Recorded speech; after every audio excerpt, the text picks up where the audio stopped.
Hello students, today we are going to study chapter 8 motion class 9th.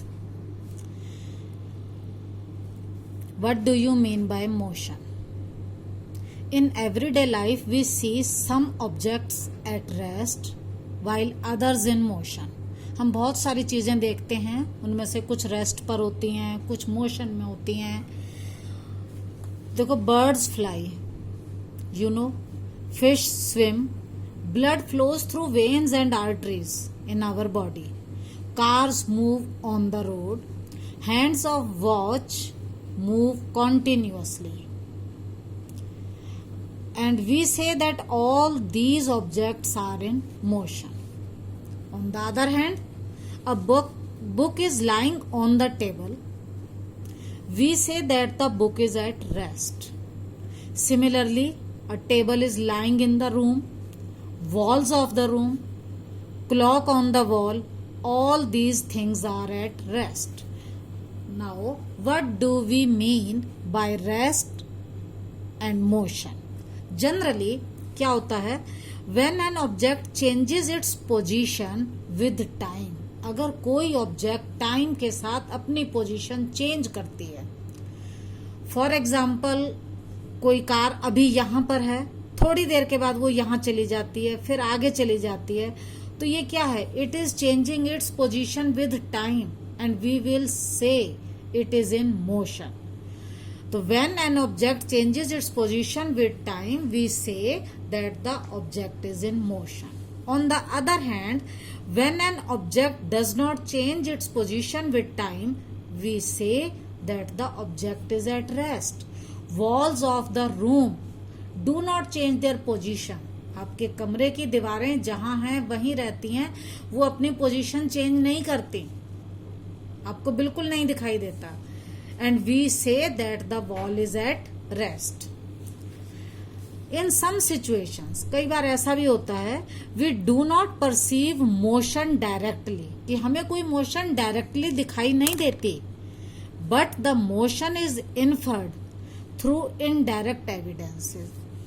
लेकिन कुछ ऐसे evidence होते हैं, कुछ प्रूफ होते हैं जिनसे हमें इन्फर होता है, पता चलता है कि मोशन हो रही है. For example, motion of air हमें दिखाई नहीं देती, but it is inferred by observing the movement of leaves and branches of trees. जब हम किसी ट्री की ब्रांचेस या लीव्स को मूव करते हुए देखते हैं, we say air is moving. Movement of dust, धूल उड़ती है, we say air is blowing. Sunrise, sunset, change of season, all these are due to the motion of earth.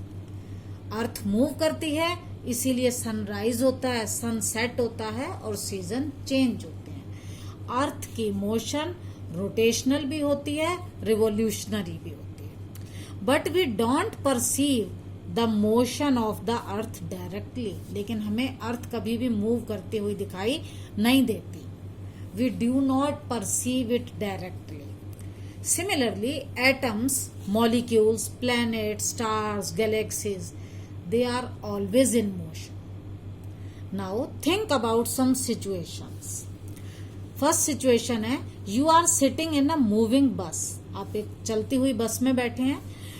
You see the roadside trees moving backward. आप कभी बैठे हैं और बस move कर रही है तो आपको लगता है कि पेड़ पीछे की तरफ मूव कर रहे हैं. Now think, are you at rest or in motion? आप रेस्ट में हैं या मोशन में हैं? क्योंकि आपकी पोजीशन इस ट्री के कंपैरिजन में तो चेंज हो रही है. ट्री तो पीछे रह गया, आप आगे आ गए, तो आपको मोशन में होना चाहिए. बट अगर मैं कहूं कि ड्राइवर से आप 5 सेंटीमीटर दूर बैठे हैं या 5 मीटर दूर बैठे हैं, तो आपकी पोजीशन तो वही है, उसी सीट पर बैठे हैं, तो आप रेस्ट में हैं. आर यू एट रेस्ट और इन मोशन, ये सोचने की बात है. कभी तो लग रहा है कि हम रेस्ट में हैं, कभी लग रहा है हम मोशन में हैं. आपको रेस्ट में क्यों लग रहा है? क्योंकि ड्राइवर से आप 5 मीटर दूर पहले बैठे थे और अब भी वहीं बैठे हैं, तो आपकी पोजीशन चेंज नहीं हो रही, so you are at rest. लेकिन फिर एक और बात दिमाग में आती है कि जो रोड साइड की चीजें हैं उन सब से तो हम दूर होते चले जा रहे हैं, तो हमारी पोजीशन चेंज हो रही है, तो हम मोशन में हो गए। नेक्स्ट है, are the road side trees at rest और इन मोशन। ये जो ट्री हैं जो हमें बस से देखने पर लग रहा था कि वो पीछे की तरफ मूव कर रहा है, वो रेस्ट में है या मोशन में है? तो when we are sitting in moving bus, we are at rest with respect to the passenger sitting aside. हम आसपास के लोगों के कंपैरिजन में तो रेस्ट में हैं, but we are in motion with respect to road side trees. अगर हम बाहर वाली चीजों को लगाएं तो हम मोशन में है, क्योंकि हमारी पोजीशन चेंज हो रही है, because we are changing our position continuously with respect to road side trees. अब रोड साइड ट्रीज जो हैं उनके साथ भी सेम है, वो रेस्ट में भी हैं और मोशन में भी हैं। They are at rest with respect to surrounding objects. अगर यहाँ पर कोई बस स्टैंड बना हुआ है और ये ट्री है, तो क्या इसकी पोजीशन चेंज हो रही है? No, it is at rest, but they are in motion. How? देखो, plant is situated on the earth and earth is moving continuously. Earth हमेशा घूम रही है लगातार, सन के चारों तरफ भी घूम रही है और अपनी एक्सिस पर भी घूम रही है। अगर अर्थ घूम रही है तो अर्थ के ऊपर जितनी भी चीजें हैं वो सब चीजें भी मूव कर रही हैं, so they are all in motion. Next, whether the walls of your classroom are at rest और इन मोशन। आपके कमरे की जो दीवारें हैं वो रेस्ट में है या मोशन में है? Same problem again, they are at rest because they are not changing their position with respect to objects in the room. भाई आपके कमरे की दीवार कल भी वहीं थी, आज भी वहीं है, रोज वहीं रहती है, तो वो रेस्ट पर हो गई। But the wall of the room is on earth, वो अर्थ पर है, and earth is moving, earth move कर रही है, so the wall is also moving in the universe. Next situation, the book lying on the table, it is at rest with respect to surrounding objects. अगर और चीजों को देखो तो आपकी बुक वहीं पड़ी है, वो रेस्ट पर है, but it is moving with the earth. Earth के साथ साथ ये मूव कर रही है सन के चारों तरफ भी और अपनी एक्सिस पर भी, सो इट इज इन मोशन।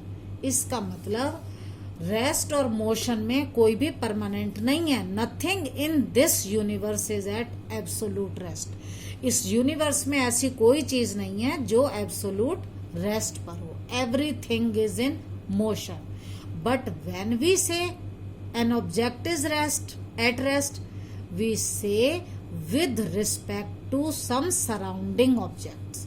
हम किसी के कंपैरिजन में तो कह सकते हैं कि ये अपनी पोजीशन को चेंज नहीं कर रहा।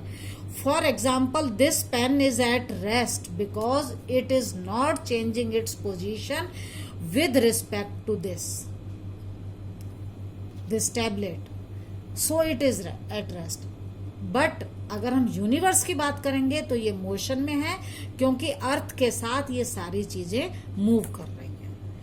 Motions are of many types. It may be straight line, एक सीधी लाइन में, इट मे बी सर्कुलर, एक सर्कुलर पाथ पर, रोटेशनल, किसी एक्सिस के चारों तरफ, जैसे आपके फैन के ब्लेड एक्सिस के चारों तरफ घूमते हैं, वाइब्रेटरी, जैसे गिटार के अंदर या पेंडुलम के अंदर वो पेंडुलम ऐसे लेफ्ट राइट घूमता है। Now this was the rest and motion. Next topic will be study in next video.